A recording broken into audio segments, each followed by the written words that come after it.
Hello, I'm Laura Cook, and I wanted to go over my diet for the last few days. I went over and basically tracked Tuesday through Thursday. The reason why I started on Tuesday because it was not a work week day, because my work weeks can be kind of hectic and my eating patterns are not consistent as far as being able to track them and sleep and figure out what it is that I actually was doing with my life at that point. It was a little more misconstrued. So Tuesday, I started off with breakfast. I had cereal and milk and an orange piece of fruit. It was about 350 calories.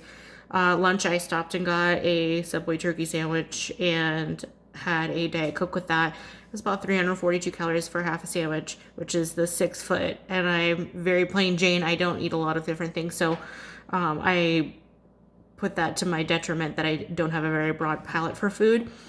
So I kind of go with things that are familiar and that I usually just take plain with some mustard and mayo. So it wasn't caloric wise, it was only about 342 calories.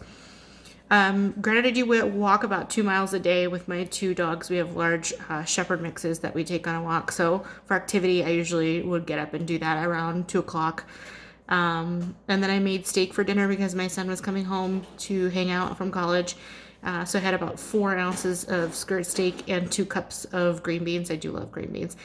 I had one dinner roll. The dinner roll is kind of like my splurge. I don't like to eat a load of bread, but because I had some at lunch, I had already screwed up for carbs that day. So that's how I rationalized that.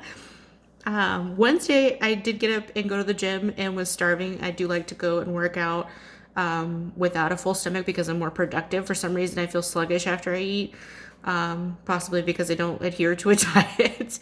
And I work nights, so I wake up around 11 or 12 some days, and some days I wake up at like 2 or 4 in the afternoon. So I attribute that to my sleep patterns. For breakfast, I had a slice of banana bread and some coffee, about 300 calories there. Lunch that day was string cheese and a Caesar salad. I tend to fall into this very narrow category of eating a lot of Caesar salad, which I know is not the greatest, but it's my favorite. And was super stressed out over the election because I've never been part of an electoral process. So does it by midnight, that day of the election, did you have a result? So I decided after watching every last bit of political information that I possibly could that I was done. I needed a break and ordered a pizza. So I blew the whole day productivity by eating 3 slices of pizza that came out to a whopping 855 calories, which that's the most I would eat in like 2 days, basically. Some days at work because I only ate a couple meals there.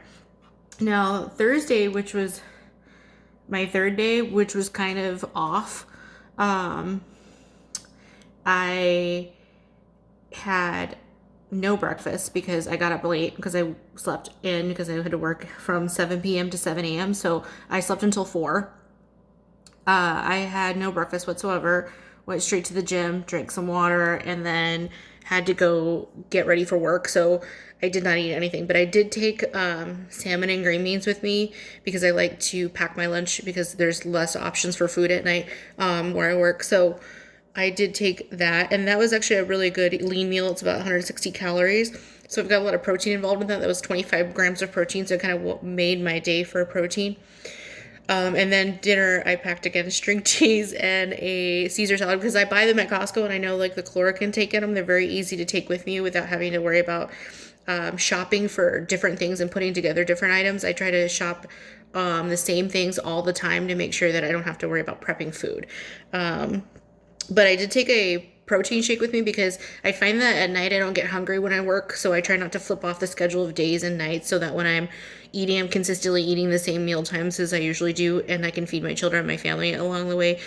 But that protein shake, if I add that in a couple hours after my dinner, I find that I can make it to breakfast in the morning without feeling bogged down or cloudy brained because I'm getting enough carbs and nutrition in the meantime. And unfortunately, because I'm a creature of habit, Friday was exactly the same thing. Only the difference between Fridays and Thursdays is that because it's my second night in a roll of sleeping during the day, I can get up a little bit earlier because I've got a full length of sleep.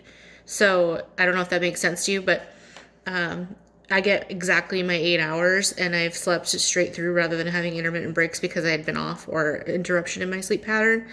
So to make it very like not to think about it or to have to worry or fuss, I packed the exact same thing for lunch the next day and leave it in the fridge at work. So I can just walk out of the house with my bag of things, and I actually have food already stored for myself at work. And it was a Caesar salad, string cheese, and a protein shake.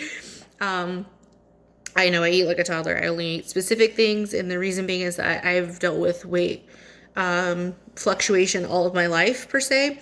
I don't necessarily consider myself overweight for my stature, but for my BMI, I am always, because I'm only 5 foot nothing. So I try to stay active and work out as much as I can. I don't lift heavy, but I lift for mobility, because in the nursing profession, I feel like the biggest downfall is that we are on our feet quite a bit, and also we have to move around quite a bit in ways that would strain or hurt somebody or yourself. So I try to keep up with that, so I'm more flexible and that I'm using good posture and that I'm safe in the lifts that we do. I also work in the emergency room, matter of factly. So we move people from gurneys that cannot walk or that have issues, or try to get out of bed and shift people in and out of chairs and things like that. Just much like a physical therapist would, and in trying to save our back. So I work out just for that. It's really not a weight situation, but more of a sense of I'm able to move around and do CPR for 3 minutes or 2 minutes, depending on the type of code. And I don't get out of breath, or I don't feel short of breath, or I don't have pain in my back. I'm approaching 40 in a couple years, and I just want to be able to work my job efficiently and not need the help of either a larger, stronger person or somebody that is younger and in better shape than me. So I've kind of always had that in the forefront, and I shop that way to help with my family, because I find that genetics plays a big role in your health. So I didn't want to have any of the health issues that my parents have. I have parents that are very small people as far as stature, but not in size. And as they've gotten older, have developed heart disease and diabetes. And I found that having a healthy, good grasp on what you should and shouldn't eat aids in that. So hopefully that's what you needed, and that's it.